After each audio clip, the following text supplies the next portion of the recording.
Hello everyone, welcome to SSB Crack Exams. I am Sakshi and let's discuss the daily current affairs as on 11th August 2020. So before beginning, I would like to tell you that if you're preparing for defense examination and if you are a defense aspirant, SSB Crack is best for you. It is a one-stop solution for all the major defense related exams like NDA, CDS, AFCAT and others. For more details, please visit our website ssbcrackexams.com. There you will get the entire package for courses, mock tests, quizzes and study materials. Do not forget to subscribe to our YouTube channel and also download our mobile app SSB Crack Exams from Google Play Store. So guys, let's start with the question of the day, and the question was, what is Rashtriya Krishi Vikas Yojana? So many of you have answered it correctly. So Rashtriya Krishi Vikas Yojana, it is now renamed as Remunerative Approach for Agriculture and Allied Sector Rejuvenation, RAFTAR. It is renamed as RAFTAR. It was launched in the year 2007, August 2007. So what it is an umbrella scheme for ensuring holistic development of agriculture and allied sector. For what? Agriculture and allied sectors. And it was converted into the centrally sponsored scheme, and 100% central assistance was to be given in the year 2014-15. So as I told you, it was renamed, and in the year 2017 the cabinet has approved for continuation of ongoing Rashtriya Krishi Vikas Yojana as Rashtriya Krishi Vikas Yojana, Remunerative Approaches for Agriculture and Allied Sector Rejuvenation, RKVY RAFTAR. And that is for 3 years from the year 2017-18 to 19-20. So what is the aim? It is aimed at strengthening infrastructure in agriculture and allied sector. As I told you, there are two basic objectives: to promote agri-entrepreneurship and agri-business. Agri-entrepreneurship and agri-business, and this is to be achieved by facilitating financial aid, giving the financial aid and nurturing a system of business incubation in the agriculture sector. So this is all about the Rashtriya Krishi Vikas Yojana. Now let's move ahead to the first article we have today.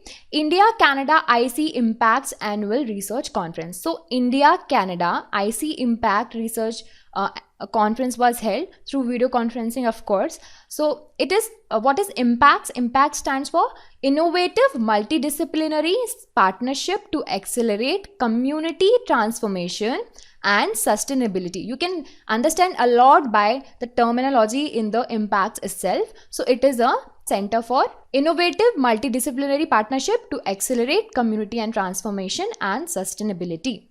This conference happens every year. It is an annual conference, and this year also they've discussed various ways of taking cooperation between the two countries, India and Canada.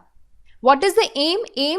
The aim is to attempt and to strengthen the existing international relations, international connections between India and Canada, and sharing the best practices in various spheres and initiating new collaboration between the two governments and institutions.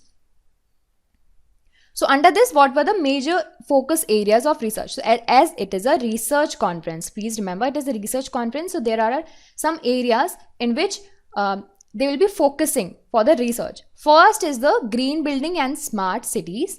Second, occupants survivability in building during fires. Okay, occupants survivability during the fires in the building. Third, integrated water management. Fourth, safe and sustainable infrastructure.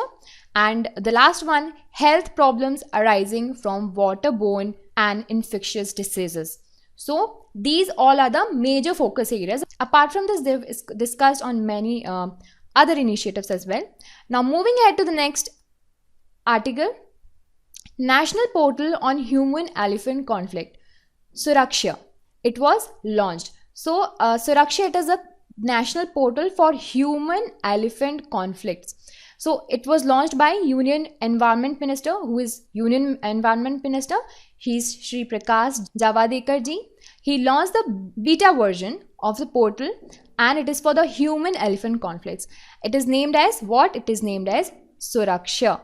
Okay, so this portal is for the collection of real-time information and also managing the conflicts on the real-time basis. So under this, it will help to set up the data collection protocol. What it will do? It will collect the data, transmit the pipelines, and then also it has some data visualization tools as well. And all these things will be helpful for the policy makers to leverage human elephant conflict data for policy formulation. By this, they can make better policy and for the preparation of action plans for the solution or for the mitigation of the conflicts between the human and elephants. So this particular portal was launched on the day of World Elephant Day, and World Elephant Day is celebrated on 12th August. It is yesterday. So it was celebrated on the occasion of World Elephant Day. Please remember this, World Elephant Day is celebrated on 12th August. And when we talk about in India, the elephant have been accorded the highest possible protection. And this protection is provided under the Indian Wildlife Law. And what is the Indian Wildlife Law? It is Wildlife Protection Act 1972. You need to remember this particular act, and elephant protection is under Schedule 1. So since we are talking about elephants and World Elephant Day, we should also talk about the Project Elephant in India. So Project Elephant, it was launched in 1992, and what it does, it provides the financial and technical support to wildlife management. It provides financial and technical support to wildlife management efforts by states for their free-ranging population of wild Asian elephants. The objective of Project Elephant is to protect elephants, manage the issue of man and animal conflict. First is to protect elephant. First and foremost is the protection of elephant. Second is to manage the human and animal conflict. And third is to welfare of captive elephant. Welfare of captive elephants. Okay. Now, moving ahead to the next important update. First, silk training cum production center. What it is? First, training plus production center. So there will be training and the production of the silk as well, where it is in Arunachal Pradesh. It will be the first silk training and production center of Arunachal Pradesh, and it is to be set up by Khadi and Village Industry Commission. Who is opening this particular center? KVIC is opening. Khadi and Village Industry Commission is opening the center. And this will be the first of its kind training and production center of silk in Arunachal Pradesh. Where is the location? Location is in Chullu village, right?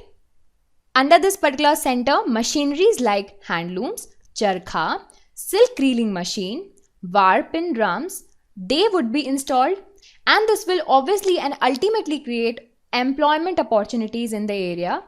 And it will also improve the silk production, and that produced silk, it will be sold outside. So for the economic purpose, this particular center is going to be a very important center. Now moving ahead to the next important update, National Infrastructure Pipeline Online Dashboard. So National Infrastructure Pipeline Online Dashboard was launched by our Union Minister of Finance and Corporate Affairs, Shri Nirmala Sitharaman ji. She inaugurated the National Infrastructure Pipeline. It is an online dashboard. So dashboard, it is one-stop solution for all the stakeholders, who are looking the information on what? On infrastructure project. They'll get all the information in this particular dashboard, in this single dashboard. So who is hosting this dashboard? This is important. India Investment Grid. Who is hosting? India Investment Grid. IIG is hosting this particular dashboard. What it is an interactive and dynamic online platform, and that will showcase the best investment opportunities in India to global investor community. See, when the global investors wants to invest in India, and when they want to invest in the infrastructure in India, they can just go to this particular dashboard and they can see what all are the opportunities in investing in India. So let me tell you something about IIG. So what IIG is going to do, it is going to allow investors to first search a pan-India database for investment opportunities across all the sectors. Second, it will allow investors to track the progress of the referred project. It is going to refer the project to them. They can also track the process of their referred project and indicate the interest. It is going to indicate them their interest as well, right? And the third thing is Investors are also allowed to directly communicate with the project promoters under this. So let me tell you the background, quick background. So in the union budget of this year, our finance minister, Srimati Sitharaman ji, she announced that an outlay of rupees 100 lakh crore for the infrastructure project for over 5 years. She announced this already, and this is for the same. And the task force, later on, the task force on national infrastructure pipeline, it submitted its final report to the finance ministry, and it also projected the infrastructure investment of rupees 111 lakh crore during the financial year of 2020 to 2025. Okay. Now, let me tell you the current COVID-19 situation in India. So, the total confirmed cases so far are 22,15,074. The active cases have reached to 6,34,945. The cured people are 15,35,743, and the deaths have reached to 44,386. Now guys, let's revise this entire session by the questions and by quiz. So try to answer these questions. The first question in front of you is, what is the name of national portal on human-elephant conflict? So A, Saubhagya, B, Suraksha, C, Shaurya, and D, Shobhaganga. So the correct answer for this is Suraksha. Now the next question is, when Project Elephant was launched? So it was launched in the year 1992, 93, 94, 95. So it was launched in the year 1992. Now the next question is, when World Elephant Day is celebrated? 11th August, 12th August, 13th August, 14th August. So it is celebrated every year on 12th August. Okay.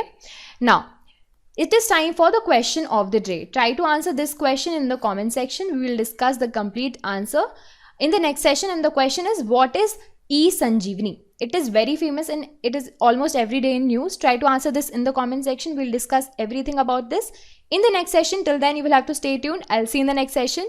Jai Hind.